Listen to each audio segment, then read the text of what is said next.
Welcome to Rustic versus Gourmet, where I choose one ingredient and create two plates. Let's go. For our first zucchini noodle recipe, we're going to be doing a stir fry. Start off by dry brining your shrimp in a mixture of kosher salt and baking soda. This technique keeps them juicy and tender.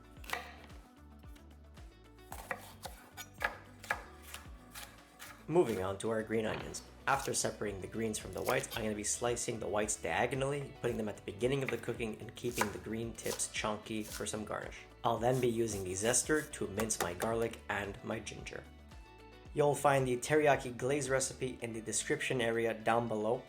For the final steps of my prep, I'm going to spiralize 2 zucchinis. In a medium-sized pan on high heat, I'll be sauteing the shrimp with garlic, ginger, and chili flakes. Once the shrimps are 90% cooked, we're going to be placing them in a bowl, reducing our sauce into a glaze, and when it's ready, we're going to be placing the shrimps back in the pan, finishing the cooking. In a second pan on high heat, I'm going to be sauteing the bell peppers, green onions, and zucchinis, keeping them crunchy but cooked. Plating it in a hot bowl, garnishing it with our spicy shrimps, teriyaki glaze, toasted cashews, and green onions. So this is good for like a quick meal. Instead of making a salad or an Alfredo pasta, I want to do like a stir fry. You have to give this one a try. And on to recipe number 2. If it was any other day, I would be making my dashi from scratch using kombu, katsubushi or bonito flakes, and my dried shiitake. But I found this in the fridge, so we're gonna use it.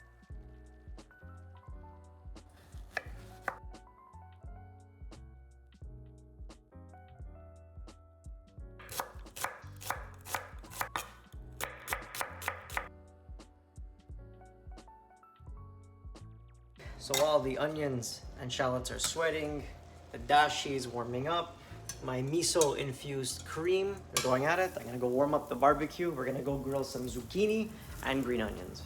Once our buttery onions are cooked, we'll blend it, strain it, making sure it's super fine before adding it to our siphon. After patting dry our scallops, I'll then be adding our spiralized zucchini to our dashi, adding a little butter to create a glaze, pan searing the scallops 30 seconds on each side for perfection. So there you have it. This is my beyond version using the zucchini noodles. We glazed them in a homemade dashi, pan seared some scallops, we pickled and grilled some zucchini, and I made a sous-vide emulsion with the siphon gun. Let me know your favorite zucchini noodle dish in the comments below. And if you enjoyed this, hit subscribe for more base and beyond recipes coming every 2 weeks.